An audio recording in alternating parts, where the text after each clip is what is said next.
Hello my dear students, आज ई classes का शुरुआत करने जा रहे हैं हम लोग। और आज जो कोर्सेज स्टार्ट हो रही है वो है जूलॉजी ऑनर्स पार्ट 1 का कोर्सेज है। पहला चैप्टर है प्रोटोजोआ ग्रुप से parasitic protozoan Entamoeba histolytica. Entamoeba histolytica यह एक पैरासिटिक प्रोटोजोवन है जिसको सबसे पहले लैम ने खोज की थी 1859 में। उसके बाद यह रोग पैदा करता है इस बात का इन्फॉर्मेशन लॉस ने, जो रशियन बायोलॉजिस्ट है, उन्होंने इसकी सूचना दी 1875 में। और तब से ये जाना गया कि हाँ, यह पेचिश रोग पैदा करता है। एंड अमीबा हिस्टोलॉजिका की वासस्थान, इसका नेचर और ये कौन सा रोग पैदा करता है, इसके नाम में ही निहित है।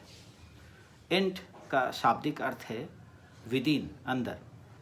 अमीबा का मतलब होता है एक ऐसा जीव जो अनियमित आकार का हो, organism having irregular shape. Histolytica, हिस्टोस का अर्थ होता है टिश्यूज यानी उत्तक, और लाइटिका का मतलब लाइसिस, ब्रेकडाउन, टिश्यू को तोड़फोड़।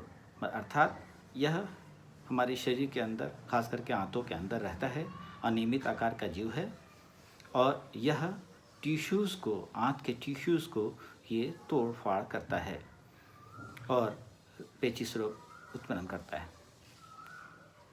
एंट अमीबा हिस्टोलॉजिका वर्ल्ड में पैथोजेनिक पैरासाइट में इसका तीसरा स्थान है एपिडेमियोलॉजी के एतबार से।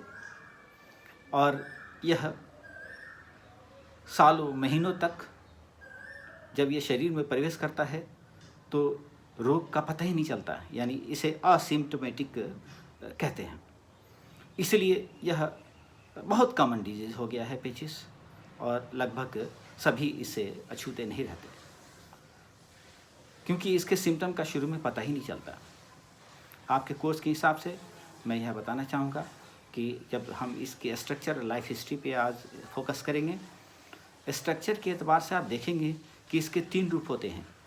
पहला ट्रोफोजोएट, जो एडल्ट रूप भी है, जैसा कि शाब्दिक अर्थ है ट्रोफोज और जोएट, 2 शब्द से मिलकर बना हुआ है।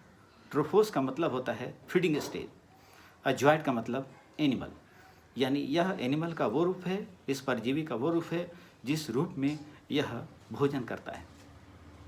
ये साइज इसकी बड़ी होती है, म्यू में आंकते हैं इसे, 10 से 20 म्यूज के आसपास होते हैं। और यह क्योंकि परजीवी है, इसलिए परजीवी के एतबार से आप देखेंगे इसकी संरचना को, तो यह एक सेल का, एक सिंगल सेल का बना हुआ जीव है। यह कहना बहुत आवश्यक होगा कि एक सिंगल सेल से बने हुए जीव के भाग को क्या कहेंगे, अंग या कोशिकांग, यानी ऑर्गन या ऑर्गेनेल। तो जब सिंगल सेल से बना हुआ जीव है, क्योंकि हम जानते हैं ऑर्गन सेल से मिलकर टिश्यू बनता है, टिश्यूज मिलकर के ऑर्गन बनते हैं, तो ऑर्गन कहने का या अंग कहने का यहाँ कोई तात्पर्य नहीं है। इसलिए यह एक सेल का पार्ट है, इसलिए सेल के पार्ट को जैसा हमें ऑर्गेनेल कहते हैं, इसके पार्ट को भी ऑर्गेनेल कहते हैं। हम इसका अगर अमीबा से कंपैरिजन करें, जो कि फ्री, स्वतंत्र जीवी है, फ्री लिविंग ऑर्गेनिज्म है, और ये परजीवी है, तो फ्री लिविंग जीवी और परजीवी में क्या फ़र्क है? परजीवी आप जानते हैं कि यह जिस होस्ट में, जिसमें रहता है, उसको नुकसान पहुंचाता है और होस्ट से यह खुद भोजन प्राप्त करता है, यानी पैरासाइट। तो परजीविता का भी कुछ नियम है, ये होस्ट के अंदर रहने के लिए अपने आप को एडॉप्ट करता है। उसी एडाप्टेशन, अनुकूलन के क्रम में, एडजस्टमेंट के क्रम में ये अपने बहुत सारे अंगों का ह्रास कर देता है, क्योंकि इसे लिमिटेड ऊर्जा मिलती है होस्ट के बॉडी से, और उस लिमिटेड ऊर्जा में इसे अपने काम को संपादित करना होता है। यही कारण है अमीबा के कंपैरिजन में जहाँ तक पॉसिबल कूटपाद या सीरोपोडिया अमीबा में 12 होते हैं, 12 तक बन सकते हैं, इसमें केवल एक ही कूटपाद होता है, सिंगल सीरोपोडिया। उसी से ही अपना काम, क्योंकि इसको बहुत ज़्यादा मूवमेंट नहीं करना है फूड के लिए, फूड ऑलरेडी इसको अवेलेबल है। दूसरी बात यह है कि इसके अंदर एक कंटेक्टाइल वैक्यूल जो अमीबा में होता है, इसमें एंटअमीबा स्लेडिका में नहीं होता। ये कंटेक्टाइल वैक्यूल का नहीं पा जाना परजीविता का सबसे इंपॉर्टेंट लक्षण है। The most parasitic adaptation in this organism is the absence of contractile vacuole. कंटेक्टाइल वैक्यूल की आवश्यकता मीठे जल में है, जहाँ शरीर में अमीबा के शरीर में पानी उसके शरीर में एक्सेस आता है और उसके निष्कासित करने के लिए कंटेक्टाइल वैक्यूल की आवश्यकता होती है। क्योंकि जहाँ अमीबा रह रहा है वहाँ का वातावरण का सांद्रता लो है, इसका अमीबा का शरीर का सांद्रता अधिक है नहीं। जिस मीडियम में रह रहा है वहाँ दोनों का सांद्रता बॉडी का समान नहीं है, इसलिए यहाँ कंटेक्टाइल वैक्यूल की आवश्यकता है।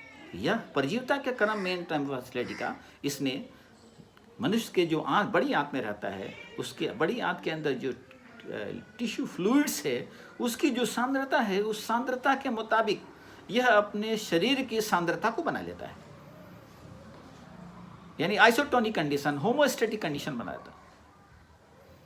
और इस आइसोटोनिक कंडीशन की वजह से एक्सेस ऑफ वाटर इसके शरीर में रहता नहीं है और उसे निष्कासित करने के लिए कंटेक्टाइल वैक्यूल की आवश्यकता नहीं पड़ती, इसलिए इसके अंदर कंटेक्टाइल वैक्यूल नहीं है। हाँ, फूड वैक्यूल है क्योंकि यह भोजन करता है, इसलिए इसके पास फूड वैक्यूल है।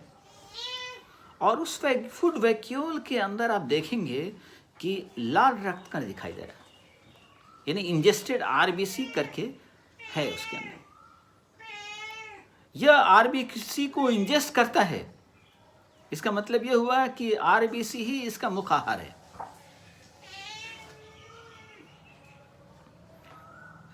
इसके बाद आप आएंगे तो इसके अंदर केंद्रक है, क्योंकि यह सेल है तो कंट्रोलिंग सेंटर वाजिब है इसके अंदर होगा। इस केंद्रक की बनावट अजीबोगरीब है। इसकी समानता हम साइकिल के पहिए से कर सकते हैं। साइकिल के पहिए में जैसे बीच में हॉब होता है और उसके बाद स्पॉक निकले रहते हैं, ठीक उसी तरह से इसके अंदर भी हॉब लाइक संरचना है और साइटोप्लाज्मिक एक्सटेंशन फॉर्क की तरह इसके अंदर पाए जाते हैं। ये कैरेक्टरिस्टिक फीचर है, ये अन्य जीवों में इस तरह की न्यूक्लियस के अंदर संरचना देखने को नहीं मिलती। उसके बाद इसका शरीर प्लाज्मा लेमा, एक नेकेड मेम्ब्रेन, यानी ऐसा सेल मेम्ब्रेन जिसमें कोई covering, hard covering, cementing substance नहीं हो, उसे प्लाज्मा लेमा कहते हैं। ये सेल की इसके आउटर बाउंड्री होती है और ये प्लाज्मा लेमा के पास एक सिंगल फॉल्स फिट होता है, फॉल्स फुट होता है, जिसे सूडियम कहते हैं। बाकी शरीर में इसके साइटोप्लाज्म है। दूसरी संरचना 2 नंबर की बात करते हैं हम, तो वो है जो स्टेज आता है वो प्रीसिस्टिक है। प्रीसिस्टिक ट्रोफोजोइट के बाद का स्टेज है। प्रीसिस्टिक ही अवस्था से ये भोजन को त्याग कर देता है, क्योंकि प्रीसिस्टिक ट्रांजिटरी फेज है। ट्रोफोजोइट सिस्ट में बदलता है जब इसे बाहर जाना होता है, प्रोटेक्टिव कैवरिंग बना लेता है, अपनी सुरक्षा कवच बना लेता है। तो इसमें एक इंटरमीडिएट अवस्था की जरूरत पड़ती है और वो है प्रीसिस्टिक स्टेज। इसके रचना को देखने से ही पता चल जाता है, क्योंकि प्रीसिस्टिक स्टेज में फूड वैक्यूल, भोजन रसदानी का अभाव है, नहीं दिखता। इससे स्पष्ट होता है कि यह नॉन फीडिंग स्टेज है। इसके अलावा इसके अंदर क्रोमेटोइड बार और ग्लाइकोजन पाए जाते हैं वैक्यूल्स के रूप में। क्रोमेटोइड बार और ग्लाइकोजन यह स्टोर्ड फूड मटेरियल के नाम से जाना जाता है, यानी जब किसी समय हम भी अगर भूखे रहते हैं, हमारे पेट में जब अनाज समाप्त हो जाता है, खास करके फास्टिंग के समय, तो उस समय हमारी ऊर्जा की पूर्ति स्टोर्ड फूड मटेरियल यानी लीवर में संचित ग्लाइकोजन से होती है। ठीक उसी तरह से यहाँ भी ग्लाइकोजन ये स्टोर्ड फूड मटेरियल है। जब ये भोजन नहीं करता उस समय इससे इसका ऊर्जा की पूर्ति होती रहती है। ये तीसरे स्टेज में परिणत हो जाता है और वो कहलाता है सिस्टिक स्टेज, यानी एंटमीबा अब बाहर जाने की तैयारी शुरू कर देता है और अपने ऊपर एक स्क्लेरा प्रोटीन, स्क्लेरा का मतलब होता है हार्ट प्रोटीन, तो आप जानते ही हैं, ये हार्ट कवच बना लेता है जिसकी थिकनेस 5 म्यू होती है, डायमीटर 15 म्यू के आसपास होती है। ये अपने ऊपर बना लेता है। शुरू में एक जैसा कि एक केंद्रक वाला ही था, एक केंद्रक का इस सिलसिला चलता रहता है। कुछ देर के बाद या कुछ समय के बाद यह अपने केंद्र को विभाजित करना शुरू करता है, सिस्ट। उसके बाद 1 से 2 न्यूक्लियस वाला सिस्ट बन जाता है, 2 से 4 वाला 4 सिस्ट वाला सिस्ट बन जाता है। इस तरह से ये सिस्ट के काइंड हो जाते हैं। 1 न्यूक्लियस वाले सिस्ट को यूनिन्यूक्लियर सिस्ट कहते हैं, 2 न्यूक्लियस वाले सिस्ट को बाइन्यूक्लियर सिस्ट कहते हैं और 4 न्यूक्लियस वाले सिस्ट को या न्यूक्लियाई वाले सिस्ट को क्वाड्रिन्यूक्लियर सिस्ट कहते हैं। ये क्वाड्रिन्यूक्लियर सिस्ट ही इस परजीवी का ग्रसित रूप है। इसे infective stage of the parasite कहते हैं। Infective stage of the parasite का मतलब क्या हुआ कि परजीवी या पैरासाइट का वो फॉर्म या वो रूप, जिस रूप में ये होस्ट के बॉडी में यानी इंसान के बॉडी में प्रवेश करे और उसके अंदर रोग उत्पन्न करे, उसे ही हम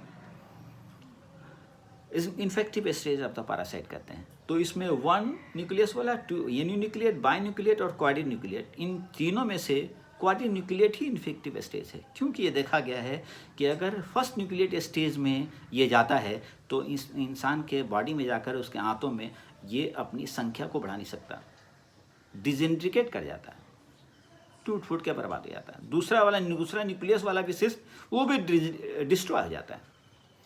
लेकिन क्वाड्रिन्यूक्लिएट सिस्ट के अंदर ये क्षमता होती है कि जब ये इंसान के शरीर में आंत में पहुंचता है तो वहाँ ये मल्टीप्लाई करके ये अन्य प्रोटोजोआ के एंटमीबा का निर्माण कर देता है।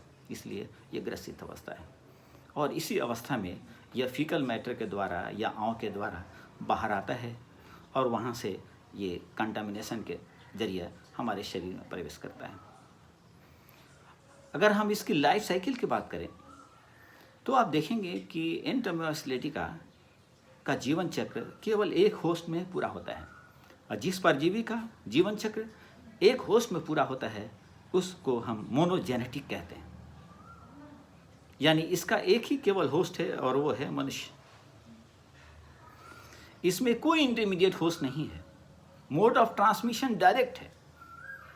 ये सिस्ट हवा के द्वारा, गर्द के द्वारा, food handlers, house flies, cockroaches के द्वारा या हमारे नेस के द्वारा, ये भी फूड हैंडलर्स अगर नेस बढ़े हुए हैं, अगर सफाई नहीं करते, इनके द्वारा सेल्फ इन्फेक्शंस या बाहर से कंटामिनेशन के द्वारा, ये वाटर और ड्रिंक में यानी कंटामिनेशन ऑफ वाटर या कंटामिनेशन ऑफ ड्रिंक के जरिए ये हमारे शरीर में प्रवेश करते हैं। सिस्ट 4 न्यूक्लियस वाला सिस्ट, जब हम इन्हें इंजेस्ट करते हैं हमारे आंतों में, क्योंकि इनका सिस्ट स्क्लेरोप्रोटीन का बना है, प्रोटीन का बना हुआ है और हमारे आंतों में या स्टमक में प्रोटीन डाइजेस्ट करने वाले एंजाइम पाए जाते हैं, उसके इन्फ्लुएंस में ये सिस्ट डिसॉल्व हो जाता है। डिसॉल्व होने के क्रम में क्योंकि यह सिस्ट से जब बाहर आता है उसी समय ये 4 से 8 न्यूक्लियस वाला सिस्ट में परिणत, 8 न्यूक्लियस वाला ऑर्गेनिज्म में परिणत हो जाता है और हर न्यूक्लियस अपना अपना साइटोप्लाज्म लेकर एक ट्रोफोजोआइट में बदल जाता है। इस तरह से सिस्ट जब हटता है तो हटने के बाद ये 8 एमिबुली का निर्माण करते हैं। 8 एंटमीबा स्प्लेटिका, पुत्री एंटमीबा स्प्लेटिका का निर्माण करते हैं। सिस्ट से इस प्रकार बाहर आना एक सिस्टेशन कहलाता है। ये एमिबुली आंत में बड़े होकर, क्योंकि इनका वास स्थान, इनका पाचन हो रहा है छोटी आंत में, और यहां से ये एमोवाइड मूवमेंट के द्वारा ये चले जाते हैं बड़ी आंत में। बड़ी आंत में सबसे बाहर म्यूकस का आवरण होता है, अस्तर होता है, जिसे म्यूकोसा लेयर कहते हैं। इनके पास प्रोटीलाइटिक एंजाइम होता है, सिस्टीन प्रोटीलाइटिक प्रोटियोसिस कहते हैं उसको। यह आंतों के ऊपर ये एंजाइम एक्ट करने लगते हैं। हालांकि म्यूकस एंटी एंजाइम प्रोवाइड करता है प्रोटीन के लिए, लेकिन इसके पास इस तरह का स्पेसिफिक एंजाइम है जो जिससे म्यूकस भी अपने आंतों की हिफाजत नहीं कर पाता, और यह अब आंतों में परफोरेशन या छिद्र पैदा करने लगते हैं, डिसॉल्व करने लगते हैं, जिसके वजह से आंत के म्यूकस मेम्ब्रेन परफोरेटेड हो जाते हैं, उनसे आंव का बहना शुरू हो जाता है।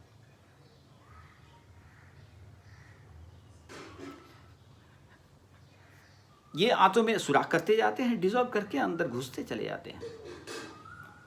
तो शुरू में आंतों के अंदर तो एक पतला ट्यूब लाइक सुराख बनता है। म्यूकोसा लेयर के नीचे ये अपनी तादाद को बढ़ाते रहते हैं और फीडिंग वाइगरसली करना शुरू कर देते हैं, टिश्यूज का तोड़ फोड़ ब्रेक डाउन शुरू कर देते हैं अगर ज्यादा देर तक वहां रह गए,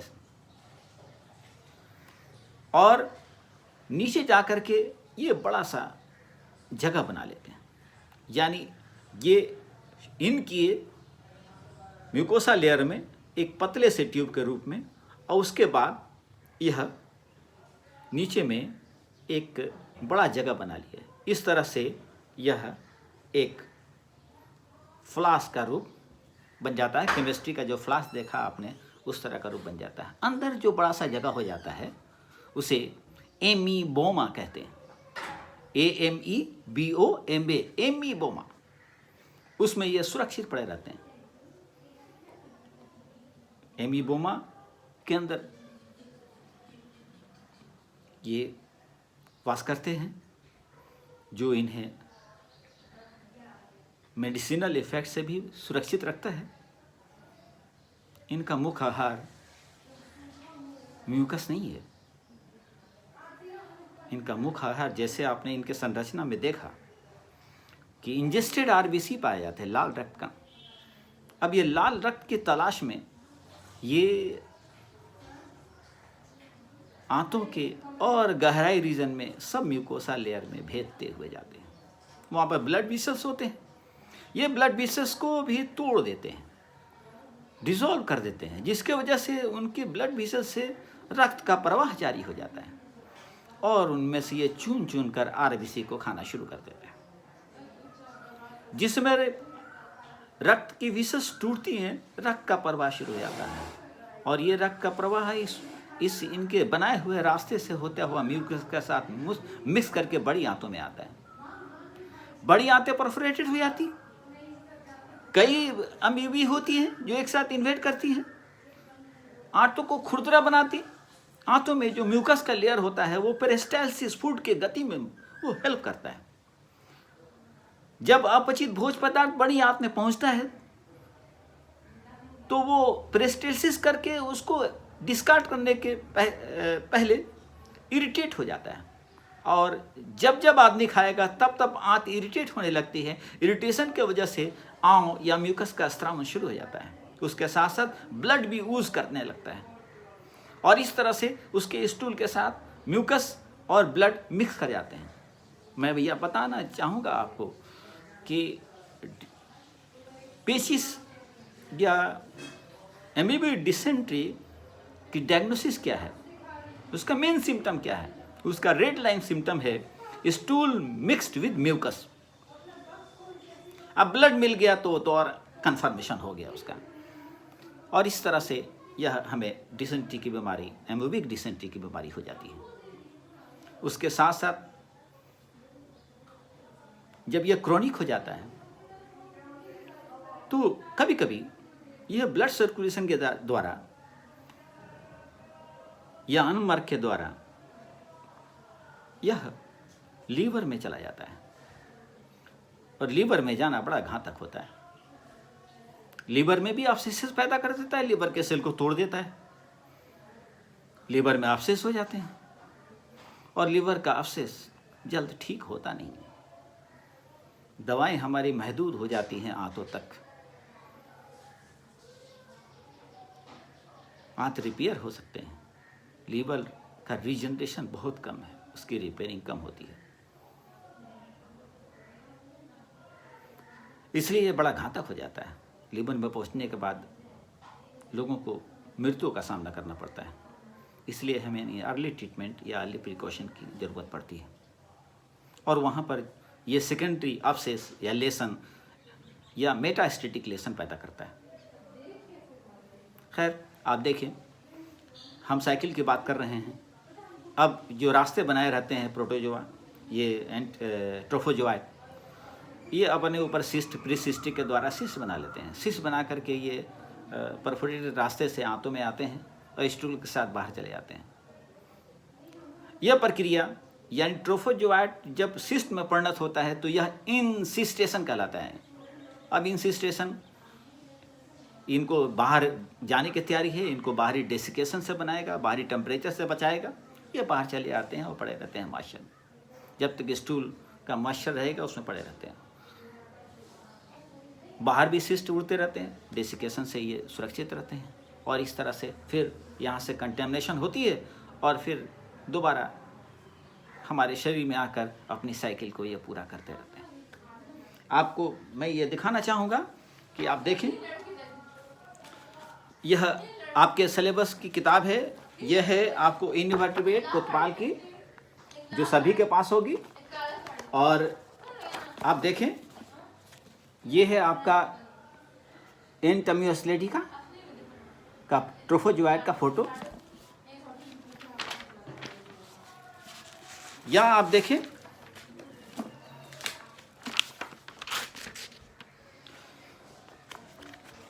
ये है ट्रोफोजोआइड। ये काला काला जो दिखाई दे रहा है ये फूड वैक्यूल है, जिसमें ये आरबीसी को इंजेस्ट किया हुआ है, और ये साइकिल के फॉर की तरह न्यूक्लियस है, और इसमें कुछ जीवाणु भी इंजेस्ट किया हुआ है। ट्रोफोजोआइड के बाद ये स्टेज प्रीसिस्टिक स्टेज है, इसमें कोई फूड वैक्यूल नहीं दिखाई दे रहा, देखें आप। और इसको देखें, उसके बाद आप देखेंगे कि इसमें काला सा क्रोमेटोइड बार दिखाई दे रहा है, और नीचे ग्लाइकोजन, यानी यह तैयारी है भूख हड़ताल की। जब ये बाहर रहेंगे तो भोजन तो करेंगे नहीं, इसी से इनका काम चलेगा। यहाँ पर एक न्यूक्लियस का बड़ा स्ट्रक्चर दिया गया है जो बिल्कुल साइकिल के पहिए से मिलता जुलता है। और इस तरह से आप अपनी किताबों की मदद से इसकी तैयारी करें और सुरक्षित रहें। जहाँ तक हो सके पानी को ढक कर रखें, भोज पदार्थों को ढक के रखें, गरम गरम उसका इस्तेमाल करें, फ्रेश खाना खाएं, खाना खाने से पहले हाथों को जरूर धो लें, नाखूनों को काट डालें, और मेरे समझ से सुरक्षा ही इसका उपाय है, क्योंकि यह तो ऐसा रोग है कि बहुत दिनों तक सिम्टम का पता नहीं चलता, और उस समय सिम्टम पता चलता है जब यह रोग अपना जगह बना लेता है। धन्यवाद।